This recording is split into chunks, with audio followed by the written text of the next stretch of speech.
afternoon, depending on when you are watching this video on this grey rainy day. This week, in the build-up to Remembrance Sunday, I'm going to record a video each day featuring a poem written during or about one of the conflicts of the last century and this, and introducing the poet as well. I've chosen poems which have affected me in the course of my life, poems which I find moving or amusing or meaningful in ways which have touched me. Now, a person's response to any poem is inherently personal. Poems I love you may dislike or be indifferent to, but I hope you'll enjoy finding out about them anyway, or are challenged by them, because they're not all written from the same side of any of these conflicts. The first one is by a these days little known or remembered English poet born in 1914 named Henry Reed. Reed was born in Birmingham and educated at King Edward VI School, Aston, followed by the University of Birmingham. And at university he associated with W.H. Auden and Louis MacNeice and Walter Allen. He went on to study for an MA and then worked as a teacher and journalist. He was called up to the army in 1941, spending most of the war as a Japanese translator. Although he'd studied French and Italian at university and taught himself Greek at school, Reed did not take to Japanese, perhaps because he'd learned an almost entirely military vocabulary. After the war, he said he intended to devote every day for the rest of his life to forgetting another word of Japanese. After the war, he worked for the BBC as a radio broadcaster, translator and playwright.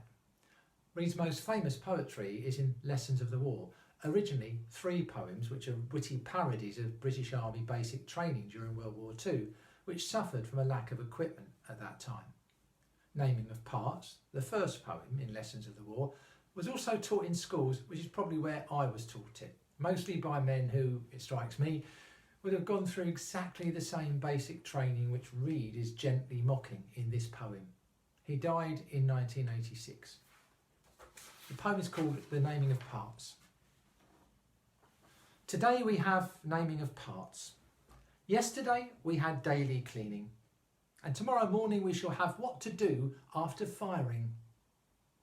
But today we have naming of parts.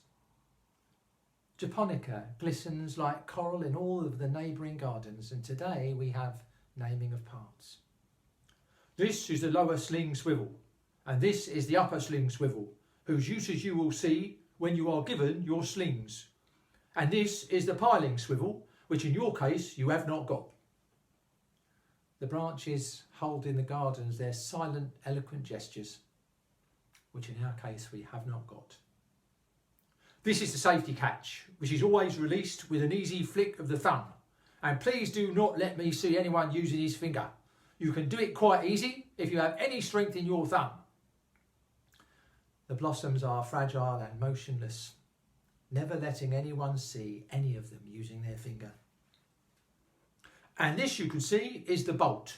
The purpose of this is to open the breech, as you can see. We can slide it rapidly backwards and forwards. We call this easing the spring. And rapidly backwards and forwards the early bees are assaulting and fumbling the flowers. They call it easing the spring. They call it easing the spring. It is perfectly easy if you have any strength in your thumb, like the bolt and the breech and the cocking piece and the point of balance, which in our case we have not got. And the almond blossom, silent in all of the gardens, and the bees going backwards and forwards. For today, we have naming of parts.